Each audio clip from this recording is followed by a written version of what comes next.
Hello, today you will hear a story about a man's revenge. Martina and I have been married for over 20 years. We met when we were very young at a friend's party. It was a fabulous evening. We were a little drunk and merry. Between us that evening flashed a special interest in each other. Then we started dating, and after a while we got married. I worked at a local poultry farm. I started here from the bottom. All the time I thought that this was the first and temporary job. It was very hard work, which gave little pleasure. But I tried very hard to get good money. Management noticed my efforts, and I moved up the career ladder. Now I was in charge of several shops. Managed and oversaw all work. It worked out pretty well for me. Because I knew perfectly well how everything works here. Martina also got a job in this company as an accountant. Our life was very ordinary. On weekdays we worked, and on weekends we rested. Most often we gathered with friends at our country house. It was a beautiful place, and we loved roasting meat over a fire and talking to each other. My director, Edward, was a very slippery person. He was appointed relatively recently. And I didn't like him right away. Because of him, half the staff quit because he liked to fine and was too picky about work. He didn't particularly have any complaints about me, but he was in no hurry to encourage me for my work. He cut everyone's rates and reduced the payment of bonuses. So now there was more work, but less money. In his nature, I noticed cunning and secrecy. He was clearly hiding something. Once again, we gathered with friends for the weekend at our country house. "William, how are things at work?" my friend Kyle asked me. To be honest, not really. The new director has already got everyone. He worsened the work of the enterprise with his innovations, and now he blames us for everything, because the management cannot be wrong. "Yes, this is a rare asshole. I heard about him," said my second friend, Stephen. "Guys, what are you talking about him? The person is new, mastering and trying to do the best he can. Stand up for Edward." Martina. "Martina, what the hell are you defending him for? He really is a bastard." With indignation, I spoke out to Martina. "William, what did he do to you personally? Did you take a pay cut? Well, times are hard for the company. It's not his fault. I regularly do accounting and see that income has decreased significantly, so I have to cut everything. We've already discussed this. I don't understand why this topic is brought up again. Martina, I see that this is a bad person. There is clearly something wrong here." "Well, of course, you know better. You are in charge of orders and foreign policy of the company." Martina quipped with irony. "I may not be doing this, but I see only one thing, that when this Moran came, everything started to decline. If I'm the only one who notices this, then it's okay. But everyone sees it, and instead of supporting your husband, you take the side of this freak. Well, why are you so smart still not the director of this enterprise? You have been sitting in your place for a long time, your career growth has stopped. So sit back and do your job." Martina answered with anger. "So guys, enough already. Enough. Let's all calm down. We all understand that there is trouble at your work. Let's let it all go today and continue to rest." Kyle tried to defuse the situation. "Great idea. I fully support her. Let's drink," supported Stephen and held out a bottle of beer.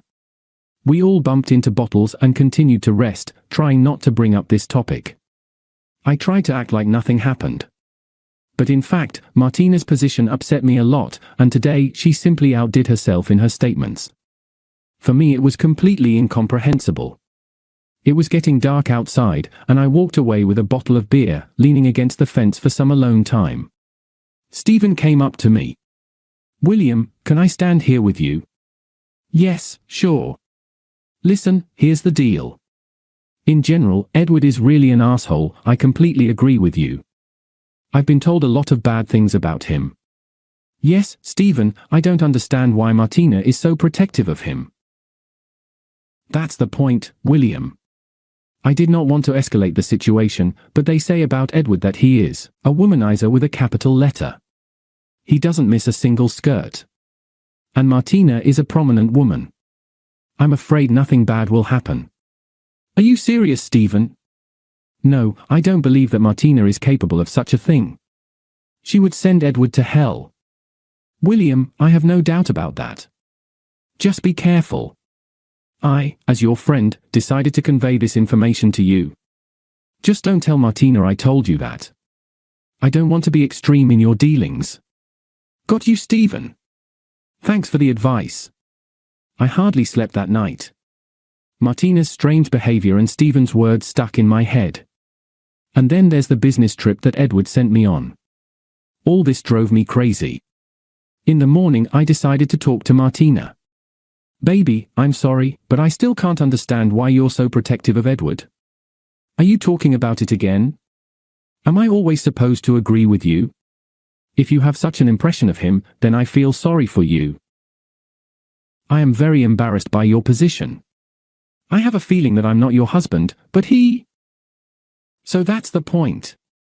Are you jealous of me? Martin replied with a smile. Maybe jealous. But it's not only that. You are my jealous. William, you are a fool who still need to be looked for. Didn't you really think that I could cheat on you with Edward? Yes, I only love you and will not change you for anything. I love you very much too. I just don't want anyone to come between us. Yes, no one stands between us and will not be able to stand. Don't wind yourself up. Okay. After this conversation, I felt better. I really thought I was a jealous fool who screwed himself up because of gossip. A few days later I packed up and went on a business trip. But there I again felt insecure. My inner instinct told me that there was still something wrong. I had to stay on a business trip. For 2 weeks. But with all the tasks, I coped much faster. During this time, I was increasingly overcome by doubts about the fidelity of my wife. And I decided to come home early, but I did not warn anyone about it. I decided to follow Martina. I was terribly curious what she would do in my absence. That way, at least I'll know exactly what's going on. This will help me calm down. I returned to my city late at night. My car was parked near my house. I got into the car, then I started watching. Martina, as always, left the house in the morning and went to work in the direction of production. I followed her and stopped not far from my business. The day dragged on long and painfully. During this time my mind was torn by thoughts that Martina had lied to me. I tried to put aside all my thoughts, reassuring myself that I didn't know anything for sure, and that I needed to be sure to make such assumptions. It was getting on in the evening. I saw the staff go home, but Martina wasn't there. It made my heart beat faster and faster. Why is she delayed? Everyone is long gone. There shouldn't have been anyone here besides the guard. Maybe I didn't notice how she left. But I saw that her car was still in the parking lot. Then I could not stand it and decided to get inside. I knew this enterprise like the back of my hand. It was easy for me to get inside without anyone noticing me. It was very quiet here. It was very unusual. It was very noisy here on a weekday. A large number of equipment and people worked. My wife's office was on the second floor. There was a light on. I crept quietly to the door and heard voices. Well, Martina, stop pretending to be Employee of the Year. Jokingly sounded a male voice, by which I recognized Edward. My heart beat even faster. My consciousness pushed me to the fact that I had doubts for nothing, but it didn't make me feel any better. I decided to watch further. Edward, I really need to get things done. Or do you want the founders to find out that you are stealing money? I do not steal, but I earn just a little more salary. Wow, a little. Jokingly responded Martina. Well, I did not trust you in vain. And this money is not only mine, you will also receive your share of this deal. We can only get a life sentence behind bars for this shenanigan if anyone finds out about it.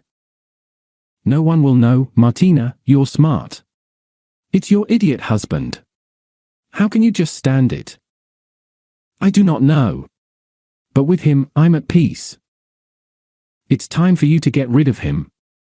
Soon we will get a decent amount of money and get out of this scruffy town. Let's leave your husband to blame. This fool will receive in full from the founders. And no one will listen to him, because everything will point to the fact that it was he who carried out these machinations. And now, baby, it's time for you to get a little distracted. My friend already misses you very much," Edward said as he unbuttoned his pants. Martina playfully began to undress, and this freak began to climb on her. I was mad with anger and burst into the office. "You bitches are tattered," I shouted, pulled this bastard off my wife and smacked him in the face with all my strength. "William? What are you doing here? Are you supposed to be on a business trip?" Martina screamed with great surprise. "Yes, I decided to make sure with my own eyes that you are a finished creature." "William, cool down, otherwise I'll smear you." Edward tried to get up from the floor, threatening me. "Are you still going to threaten me? Bitch!" I shouted and slammed my boot right on the snow-white teeth of this bastard. Edward's mouth filled with blood. He grabbed his mouth. "You knocked my teeth out, you bastard!" Edward hissed desperately. "Am I the bastard? Now let's see what you're doing here." "Yes, let's see." "Wow, you creatures unanimously sang that the production had no money, while you yourself secretly sold our product at inflated prices.